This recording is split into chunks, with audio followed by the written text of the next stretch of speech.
இது அது மாதிரி அந்த ஒரு இது தெரியல. ஏதோ அர்ஜென்ட்டில் போகிறோம் அப்படின்னு சொல்லிட்டு பைக்கை இது ஆலோ பண்ணிட்டு போகிறாங்க ஓலா ஊபர்.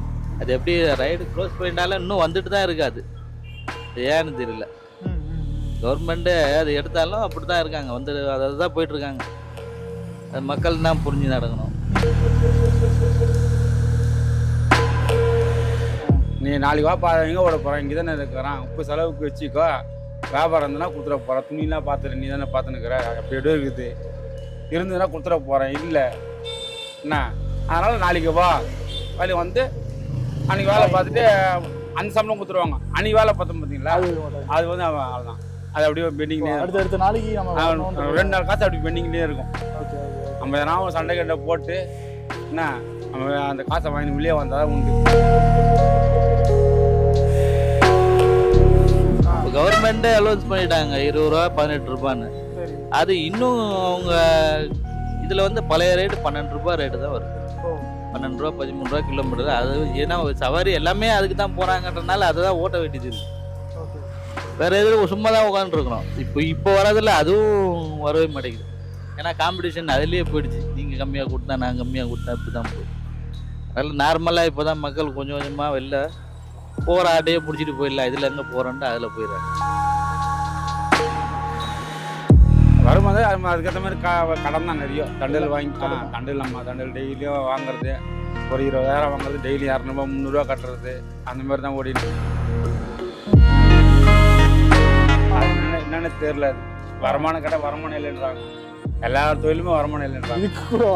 என்னத்த பண்ணுற?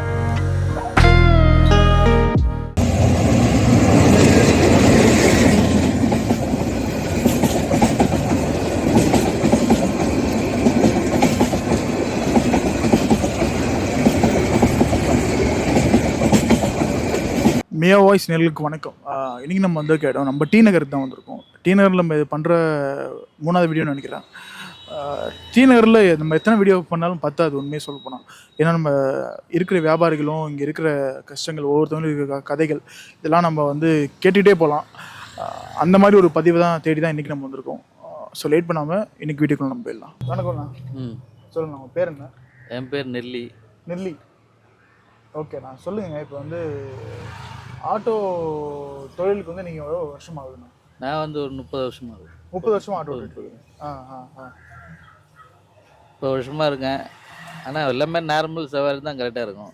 வரவங்க ஏற்றிட்டு போகிறது. இப்போ ஓலா ஊபர் வந்தோன்னே எல்லாமே அதுக்கு போயிடுறதுனால இப்போ அதை விட மோசமாக வந்தது வந்து ரேபிட்டோ. வந்து பைக்கில் போகிறது தான் ரொம்ப எங்களுக்கு சவாரி அடிபடுது. எல்லாமே ஒரு ஆள்லாம் வந்து அழகாக போயிடுறாங்க. ஆனால் அதோட பின் விளைவு என்னன்னு தெரியாத இருக்காங்க. எங்களுக்கும் கஷ்டமாக இருக்குது. 2வது அடிப்பட்டால் அவங்களுக்கும் ஒன்றும் வராது. நிச்சயமாக அதுவும் சுத்தமாக போயிடும். பைக்கில் போனால் ஆக்சிடெண்ட் ஆகும், உங்களுக்கு தெரியாது. அது சுத்தமாக ஒன்றுமே இருக்காது. இது ஆட்டோ போனால் கூட ஏதாவது பண்ணலாம்.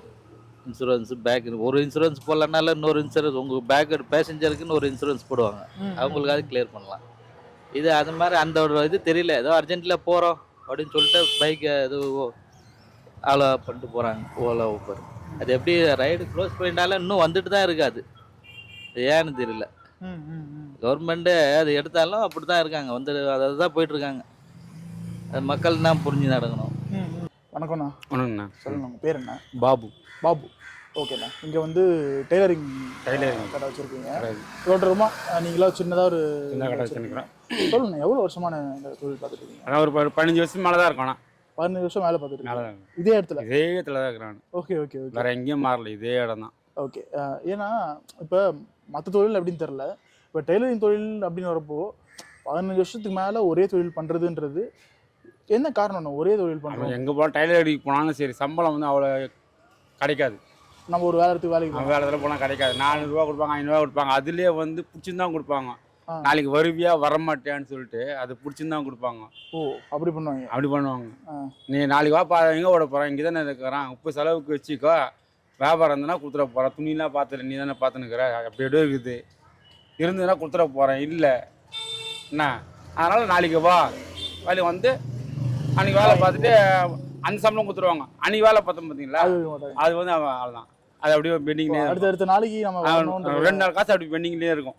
Okay okay. நம்ம எதனா சண்டை கட்டை போட்டு என்ன நம்ம அந்த காசை வாங்கி வெளியே வந்தால் தான் உண்டு. புரியுது புரியுது. அதனால தான் சரி அதுக்கு வந்து இங்கே உட்காந்துன்னு வச்சிங்களேன், பழசு தைச்சாலும் சரி ஏதோ ஒரு 200 300 அது என்னோட போயிடும்.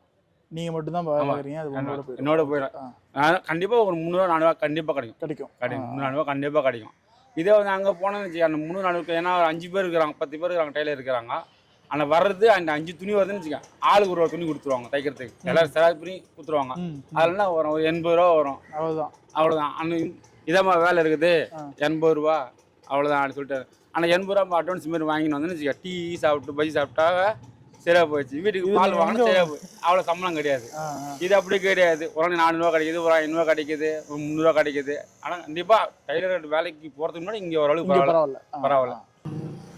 சரிண்ணா, இப்போ நீங்கள் வந்து 30 வருஷமா ஆட்டோ ஓட்டிட்டு இருக்கீங்கல்ல, இப்போ வந்து நீங்கள் 30 வருஷமா சபை பார்த்துருப்பீங்க, எவ்வளோ பார்த்துருப்பீங்க. இப்போ வந்து நீங்கள் இந்த ஓலா ஊபர் வந்ததுனால எவ்வளோ தூரம் வருமானம்ன்றது குறைஞ்சிருக்கணும்? இல்லைங்க, நான் ஜாஸ்தி தான் வருது. ஓலா ஊபர்னால இது கிடையாது, ஆனால் ரொம்ப கம்மி. இப்போ கவர்மெண்ட் கொடுத்தோட விட கம்மியாக தான் இருக்குது.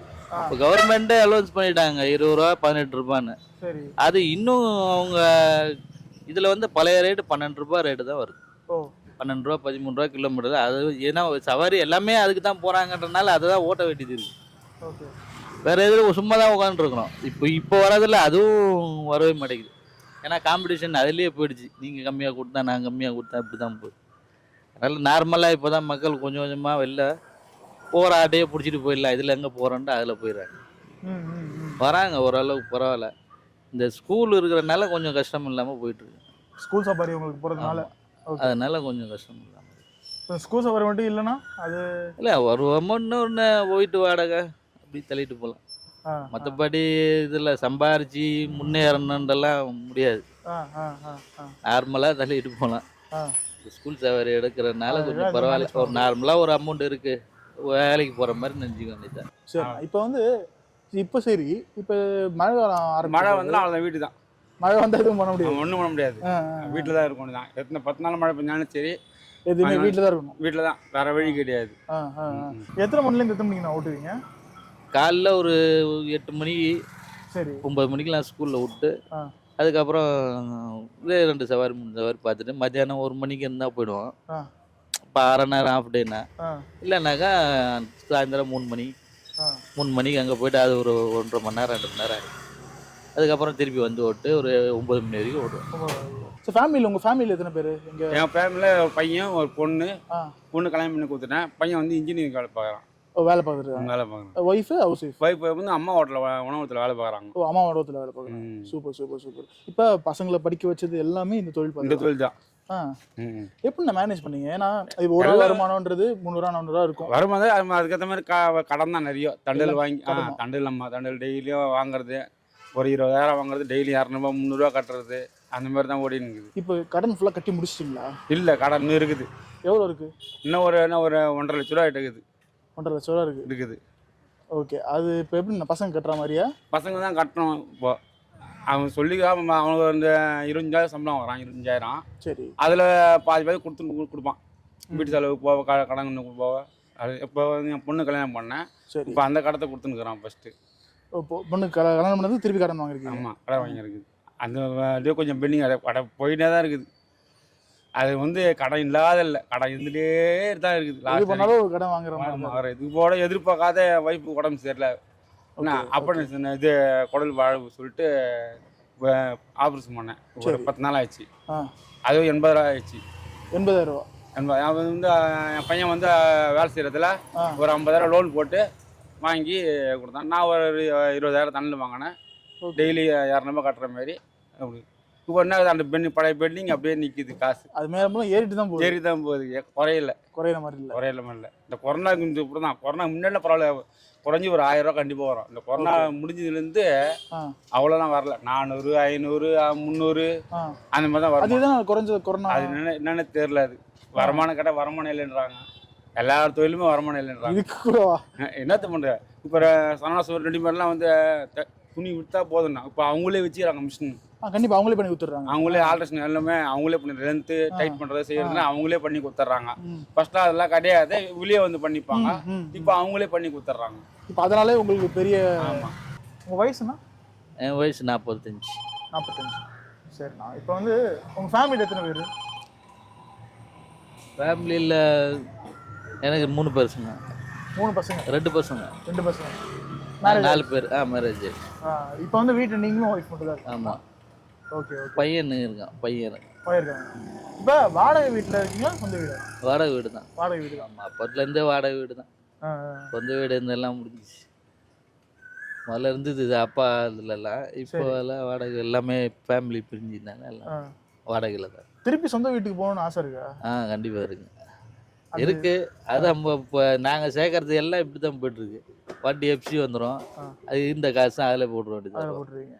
வரும். ஏதாவது ஒரு பிரச்சனை போயிட்டே தான் இருக்கும். வாடகை வீடு தான் தலையெழுத்து. 40 வருஷமாக இப்படி தான் இருக்கும்.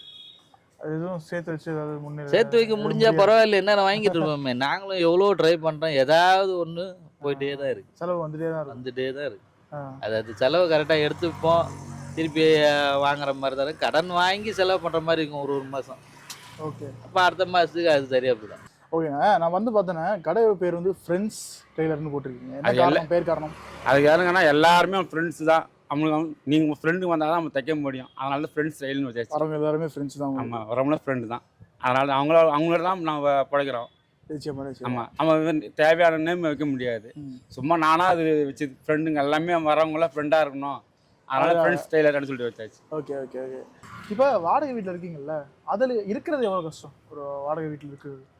அதான் அவங்க திடீர்னு ஏற்றுவாங்க, ரெண்ட் ஏற்றுவாங்க, தண்ணி ரேட்டு ஏற்றுவாங்க. இப்போ போன மாதம் கூட 500 ரூபாய் ஏறி இருக்கு. இப்போ கரண்ட் பில்லு ஏற்றிட்டாங்க கவர்மெண்ட்டில். இப்போ அதுக்கு இன்னும் கரண்ட் பில்லு 8 ரூபா வாங்குறாங்க. இப்போ 10 ரூபா ஆகிடுவாங்க. இப்போ இன்னும் கஷ்டம் தான் போயிட்டு இருக்கோம். போக கஷ்டம் தான். இன்னும் கஷ்டம் தான் பட்டுன்னு இருக்கோம். இப்போ நினைக்கும் போது இதெல்லாம் ஏறுதுன்னா இன்னும் அவங்க ஏற்ற தான் செய்வாங்க. கண்டிப்பாக நம்ம எதுவுமே பண்ண முடியாது. ரொம்ப கஷ்டமாக இருக்குது. அதுவும் நான் இருக்கிற வீடெல்லாம் வந்து எப்படி இருக்குன்னா 40 வருஷமாக அவங்களுக்கும் பழக்கம் இருக்குனால கொஞ்சம் அப்படியே அட்ஜஸ்ட் பண்ணிட்டு போகுது. ஒரு மாதம் இல்லைனா சரி பரவாயில்ல, அடுத்த மாதம் கொடுங்கன்றாங்க. அதனால கொஞ்சம் தள்ளிட்டு போகுது. அவங்களுக்கும் தெரியும், அவங்களும் கட்டுறாங்க. ஈபி கட்டணுன்னா. ஆனால் கம்பல்சரி இருக்கிற வீடெல்லாம் நிறைய ரொம்ப மோசமாக தான் இருக்குது.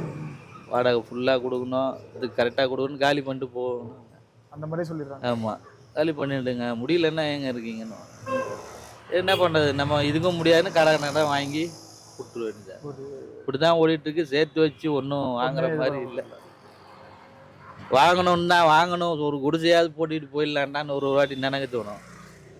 ஆனால் இப்போ அது கூட முடியாத நிலைமைக்கு போயிட்டு இருக்கு. ஓகே, ரொம்ப நன்றி. சரிண்ணா, இப்போ அடுத்தபடியாக இப்போ வந்து சொல்கிறீங்க, இப்போ எல்லாமே ஒரு டைமில் இருக்கிற மாதிரி இருக்கிறதில்ல. நம்ம உடம்புக்கு ஏதாவது ஆகுது, நம்ம ஏதாவது திறந்து ஏதாவது. ஏன்னா இப்போ இந்த தொழில் அப்படின்றது நீங்கள் கால் ஒரு உடம்பு நம்பி இருக்கிற ஒரு தொழில் தான். அதில் எக்ஸசைஸ் தான் எதுவும் நம்ம கை காலெலாம் நம்ம வந்து எல்லா பார்ட்ஸும் வேலை எல்லா பார்ட்ஸும் வேலை செய்யணும். எல்லா வேலை செய்யறதுனால உங்களுக்கு வந்து வெளியில் நம்மளுக்கு தெரியல. அது விரும்புனாலும் வெளியிருந்தும் வலி சொல்லுவாங்க. எனக்கு இது வரைக்கும் அப்படிலாம் மிஷின் மெரிச்சு கை வலிக்குது, உடம்பு வலிக்குதுலாம் அப்படிலாம் கிடையாது. அதெல்லாம் கட்டாது. எல்லாமே ஓடுது இல்லை, பார்ட்ஸ் எல்லாமே. கை வேலை செய்யுது, உடம்பு வேலை செய்யுது, இல்லாமல் இருந்தால் தானே உங்களுக்கு கால் வேலை செய்யுது, எல்லாமே வேலை செய்யுது. ஒன்றும் பிரச்சனையுமே கிடையாது. உங்கள் வீட்டில் உங்கள் பையன் வந்து எனக்காவது சொல்லிடுவார் அந்த மாதிரி, எப்பா இவ்வளோ கஷ்டப்பட்டீங்க, இவ்வளோ வருஷம் கஷ்டப்பட்டீங்க படிக்க வச்சு? அதில் நான் சொல்லுவேன். நாங்கள் இப்போ மற்ற பிள்ளைங்க மாதிரிலாம் கிடையாது என் பையன். ஸோ இன்றைக்கி வீடியோட எண்டுக்கு நம்ம வந்தாச்சு. குறிப்பிட்டு சொல்லணும்னா, அந்த ஒரு டெய்லர் பண்ணுற ஒரு வயசான நபர், அவருக்கு வந்து கடன் நிறைய இருக்குது. 2 பசங்க. ரீசெண்டாக ஒரு பொண்ணை வேறு கல்யாணம் பண்ணி கொடுத்து அதுக்கு வேறு கடன் ஆகிருக்காரு. எல்லா கடனையும் டே பை டே அடைச்சிட்டு வரோம் அப்படின்னு சிரிப்போடையும் ரொம்ப ஒரு அந்த சிரிப்புக்கு எந்த ஒரு களங்கம் இல்லாமல் அவர் பேசுகிறாரு. எல்லா வரைக்கும் பிரச்சனைகள் இருக்க தான் செய்யுது. ஆனால் அது வந்து எந்த முறையில் நம்ம எதிர்கொள்கிறோம் அப்படின்றது தான் இந்த மாதிரி சில நபர்கள் வந்து நம்ம கற்றுத்தராங்க. ஸோ இதே மாதிரி இன்னொரு கண்டென்ட்டை நான் சந்திக்கிறேன். அதுக்கு நன்றி.